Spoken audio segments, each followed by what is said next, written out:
আসসালামু আলাইকুম দর্শক, আমার পাশে একটা সুন্দরী আপুকে দেখতেছেন যে কিনা এই যে বাস স্ট্যান্ডে ঘুরে ঘুরে মানুষকে আকৃষ্ট করে। কি দিয়ে আকৃষ্ট করে?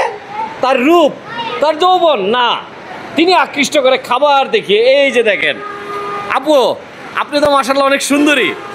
তা আপনার প্রতি তো মানুষ চানাচুর, আপনাকে এক নজর দেখতে হইলেও চানাচুর খাবে।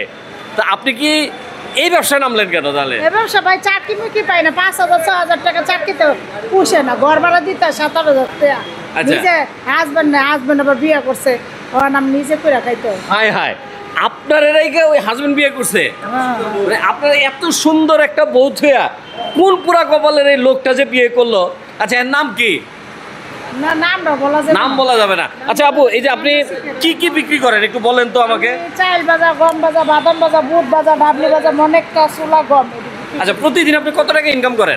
প্রতিদিন 500 1000। কয় ঘন্টা কাজ করেন? সন্ধ্যা 5টা আসি, 11টা 12টা পর্যন্ত বেচি। দর্শক চিন্তা করেন, উনি চাইলে যে কোনো খারাপ কাজের সাথে লিপ্ত হইতে পারতো। আমাদের সমাজে কিন্তু খারাপ মানুষের অভাব নাই। উনি চাইলেও একটা খারাপ কাজ করলে উনি কিন্তু প্রতিদিন না হলে 5-10 হাজার টাকা ইনকাম করতে পারতো কিনা, প্রতিদিন না প্রতি রাইতে।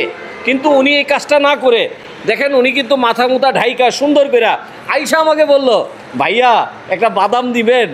আচ্ছা আচ্ছা আপা, আপনি ছেলে মেয়ে কয়টা? ছেলে মেয়ে নাই। ছেলে মেয়ে নাই। আপনার বিয়ে হয়েছে কত বছর বয়সে? আমার 4 বছর হয়েছিল বিয়ে। আচ্ছা, আপনার স্বপ্ন কি বলেন তো? প্রত্যেকটা মানুষের তো স্বপ্ন থাকে। আমার হাজবেন্ডের ঘর বাড়ি আছে, ঠিক আছে। হ্যাঁ হ্যাঁ। আমি গরিব দেখে মাইনা নাই, ঠিক আছে। আমি অনেক কই রাখাই, কি করবো, আমার একটা মানুষ খাইতে করবো, কষ্ট করে। দর্শক, আপার চোখে কিন্তু পানি চলে আসছে। আমরা হয়তো ভিডিওটা করতেছি। আচ্ছা বোন, এই যে আপনি এত মানুষের ভিড়ে ব্যবসা করেন, আপনাকে কেউ খারাপ কথা বলে না মাঝে না, মধ্যে? কেন খারাপ কথা? আমি কর্ম করে খাই, সবাই আমার রাইট করে। তারপর ঠিক আছে আপনার ব্যবসা। দর্শক একটু চোখটা দেখেন খেয়াল করে, বোনের চোখে কিন্তু পানি চলে আসছে। কম দুঃখে কিন্তু এই চানাচুরের 6 কেজি ওজন, এরা প্রতিদিন অনেক ওজন, তো এটা আরও মাল থাকে বোধহয় না? এই জিনিসটা এই মানুষটা হাতে নিয়ে প্রত্যেকটা বাসের চিপায় চাপায় অলিতে গলিতে ঘুরে বেড়ায়। এরাই হচ্ছে প্রকৃত নারী।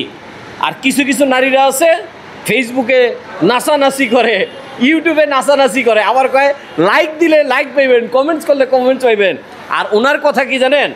চানাচুর কিনবেন, আমি খাবো, আপনারা মাল নেবেন, আমি কিছু টাকা ব্যবসা করব। আচ্ছা আপু, আপনাকে যদি অনেক প্রবাসী ভাইরাও দেখতেছে, অনেক বোনেরাও দেখতেছে, আপনার এই যে সাহসী উদ্যোগ, সাইদাবাদের মতো একটা জায়গায় এত সাহস নিয়ে যে আপনি ব্যবসা করতেছেন, কেউ যদি আপনাকে ঘরে কাজ করার মতো যদি সহযোগিতা করে, আপনি করবেন?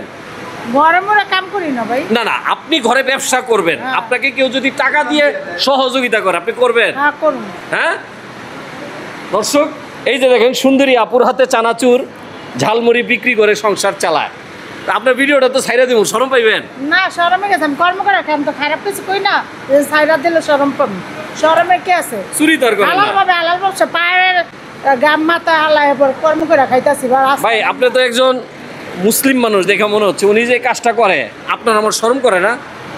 আর শরমের কিছু, ওনার লোক নাই, উনি একা পেট চালাইতে হলে কর্ম করিয়া তো খাইতে হইব। শরম লয়ে ঘরে বইয়া থাকলে খাবার দিবে কি ওনারে? হ্যাঁ, শরম তাদের হওয়া উচিত যারা ফেসবুকে ইউটিউবে এসে টিকটক করে নাচানাচি করে। এতে শরম যে এই বোনটারে দেখা লজ্জা শরম নিয়ে আসেন, ওই কাপল ব্লগ বানান, জামাইরে নিয়ে কাপল ভিডিও বানান, আর উনি মাথার ঘাম পায়ে ফেলাইতেছে। কি সুন্দর একটা হাসি দেয় আপা, দেখেন এই হাসি দিয়া চানাচুর বিক্রি করে প্রতিদিন 1000 টাকার। শরীফ ভাই, আপনি কিছু বলেন, আসেন।